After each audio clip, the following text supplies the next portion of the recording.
நடுநிலை வகித்தோர் 5, தீர்மானத்தை ஆதரித்தோர் அதிகமாக இருப்பதால் தமிழக சட்டசபையில் தவிக அரசு தனது பெரும்பான்மையை நிரூபிக்கும் நம்பிக்கை வாக்கெடுப்பு என்று நடைபெற்றது.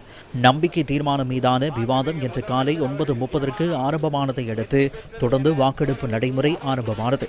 தீர்மானத்திற்கு ஆதரவாக 144 சட்டமன்ற உறுப்பினர்கள் வாக்களித்தனர். 22 சட்டமன்ற உறுப்பினர்கள் எதிராக வாக்களித்தனர். 5 சட்டமன்ற உறுப்பினர்கள் நடுநிலை வகித்தனர். 61 உறுப்பினர்கள் வெளிநடப்பு செய்தனர். இதனையடுத்து தீர்மானம் வெற்றி பெற்றதாக சபாநாயகர் அறிவித்தார். வாக்கெடுப்பின் போது திமுக சட்டமன்ற உறுப்பினர்கள் அவையில் இருந்து வெளிநடப்பு செய்தனர்.